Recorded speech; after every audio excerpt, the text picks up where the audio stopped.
Gendong. Kenapa aku nggak boleh gendong anakku sendiri? Tanya si suami kesal. Di ujung kamar, istrinya duduk di kursi, melihat ke arahnya. Si suami ada di dekat jendela kamar mereka, berdiri dekat kasur, masih memandangi wajah putrinya yang sedang tertidur pulas. Istrinya berkata, "Kasihan, dia baru tidur, nanti terbangun." "Tapi aku kan bapaknya. Nggak apa-apa juga kalau dia bangun sebentar," kata si suami. Istrinya menjawab dengan sabar, "Tapi aku ibunya. Dan anak kamu umurnya baru 5 tahun. Butuh tidur nyenyak biar dia tumbuh besar." Kalau udah begini, si suami mengalah. Seorang ibu tahu yang terbaik untuk anaknya. Apalagi anak ini anak satu-satunya. Cahaya bulan yang redup masuk dari jendela, jatuh tepat di kemeja hijau lusuh yang si suami pakai. Dia masih tidak rela, hanya bisa melihat anaknya tidur dengan mulut setengah terbuka. Tanda tidurnya terlalu pulas. Gigi yang mengintip di bawah bibir terlihat putih seperti susu yang masih segar. Lagian, kalau anaknya udah digendong, kamu mau ngapain? Tanya si istri. Diliatin aja gitu. Pertama-tama, kata si suami, aku mau kecup jidatnya. Karena setiap pulang selesai mencari uang, hanya dahi itulah yang bisa melarutkan rasa capek yang terkumpul. Aneh loh, bisa lenyap, gak bersisa. Terus? Tanya si istri. Terus aku lihat kelopak matanya. Aku minta maaf, bisik-bisik tentu saja. Aku mau bilang, "Maaf ya nak, ayah masih belum bisa beliin mainan kesukaan kamu yang kamu like di Instagram minggu lalu. Maaf, ayah terlalu naif menaruh semua uang keluarga kita di bisnis kafe ayah. Hilang gak bersisa digebuk segala pandemi virus COVID ini. 6 bulan tanpa pemasukan memang waktu yang terlalu lama untuk membuat kafe sederhana ayah rata dengan mimpi yang ayah bangun untuk kita. Lalu aku akan bilang, percayalah, ayah sedang berusaha untuk mencari uang kembali. Agar kita bisa berhenti makan sehari sekali. Agar kamu bisa ikutan beli es krim Magnum yang anak kompleks sebelah suka makan sore-sore. Maaf, tapi ayah terus berusaha kok.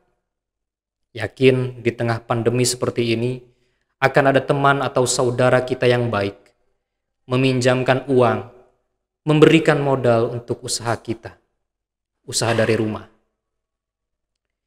Si istri masih mendengarkan. Duduknya belum berubah semenjak suaminya bicara dari tadi. Si suami melanjutkan. "Lalu aku akan elus rambutnya dan aku taruh dia kembali ke tempat tidurnya. Tuh kan, aman kan? Cuma selama itu kok. Boleh dong aku gendong dia." Si istri melihat ke arah suaminya. Bukannya menjawab, dia bertanya balik. Kok istrinya nggak pernah dikecup lagi dahinya? Iya, ini kalau dibolehin gendong, kamu juga kebagian kecup dahi. Janji, kata si suami. Si istri tertawa. Suaminya melihat dia dengan mata sendu. Dia berkata, "Maaf ya, kalau aku kecewain kamu." Aku gak pernah kecewa sama kamu, Mas. Gak pernah, kata si istri pelan. Si suami menatap ke arah bulan. Matanya mulai berkaca-kaca. Dia melamun sendiri. Istrinya membiarkannya. Si suami berkata, mungkin seharusnya dari dulu aku dukung kamu mengembangkan bakat kamu ya.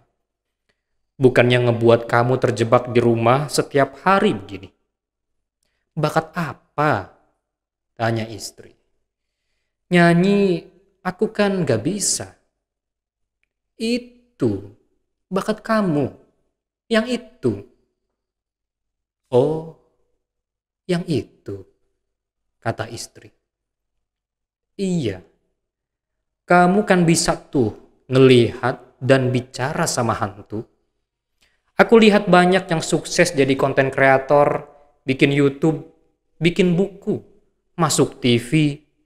Seharusnya aku lebih ngedukung kamu ya. Seharusnya aku jadi suami yang lebih bisa membuat istrinya nyaman dalam meraih potensi dirinya.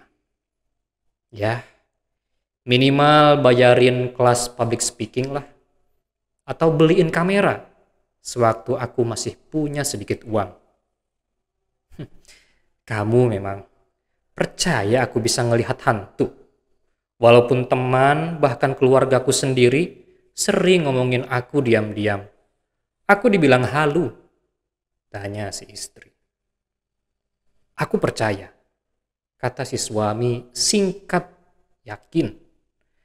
Menikahi kamu berarti percaya dengan ucapanmu. Apa enaknya pernikahan kalau ada keraguan?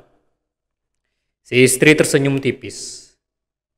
Kamu kenapa sih selalu bisa bikin aku tersenyum? 1 detik berlalu, mereka diam dalam nyaman. Kamu ingat terakhir gendong aku? Tanya si istri. Ingatlah, di hari aku ngelamar kamu, fotonya masih aku simpan tuh di laci paling bawah. Di dekat charger handphoneku yang rusak. Si suami menunjuk ke arah laci. Si istri menarik nafas panjang, dia memandang ke arah suaminya. Waktu itu kamu gendong aku di halaman Cafe de Daunan di Kebun Raya Bogor. Sampai malu dilihatin orang. Kamu gendong aku setengah berlari. Kamu terlalu bahagia karena aku bilang, aku mau. Setelah kamu bilang, mau gak jadi istriku? Yang paling malu sih bukan gendongnya, tapi 10 menit sebelum aku lamar kamu. Waktu aku kasih lihat isi saldo bankku saat itu. Waktu aku bilang, aku cuma punya segini. Iya, kata istri.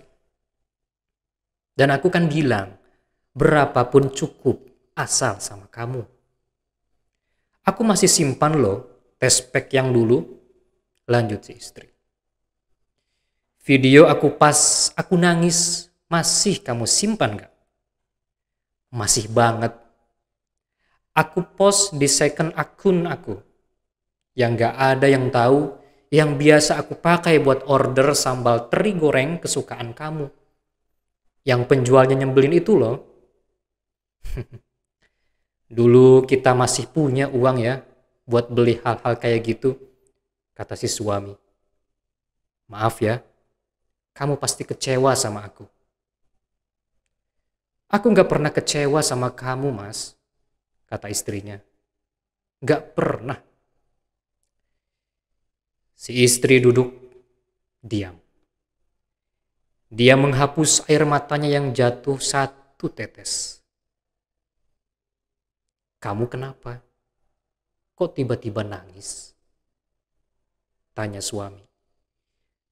Enggak kenapa-kenapa, kata si istri.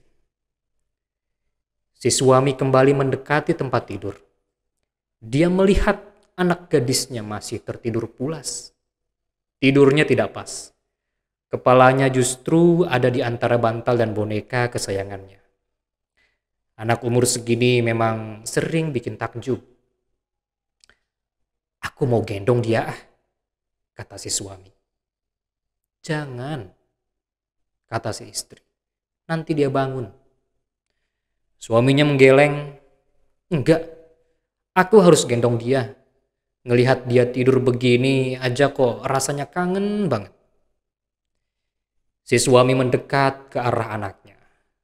Dia lalu menjulurkan tangannya, tapi tubuh anaknya tidak terangkat.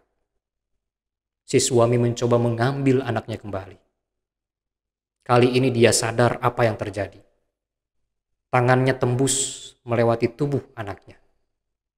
Bingung, si suami melihat ke arah istrinya. Istrinya kembali menghapus satu butir air mata yang baru saja jatuh. Dia lalu berkata, 3 hari yang lalu, kamu nyoba minjem uang ke teman lama kamu yang jadi pengawas pabrik beton.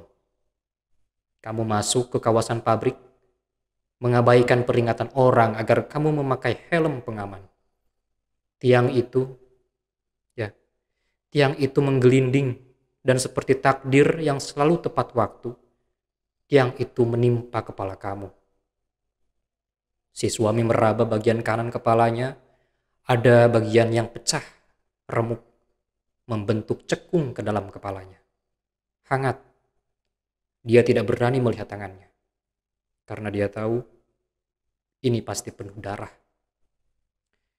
Sementara itu, tangan yang lain, tangan kiri si suami masih tembus di belakang tengkuk anaknya. Si suami melihat ke arah istrinya. Kenapa kamu gak bilang dari tadi? Karena aku mau membiarkan kamu pamit, kata si istri. Si anak terbangun oleh rasa dingin yang asing di tengkuknya. Si anak membuka matanya, dia kebingungan. Si anak lalu duduk, dia melihat ibunya yang sedang menyekap pipi yang basah. Si anak lalu melihat ke arah depan, dia tidak melihat apa-apa. Hanya mereka berdua di ruangan ini. Dan cahaya bulan yang jatuh ke tembok. Sejenak, si anak merasakan rindu yang sangat deras di dadanya. Seolah ada simpul kusut yang ditarik-tarik ke segala arah. Dia tahu, dia rindu digendong ayahnya.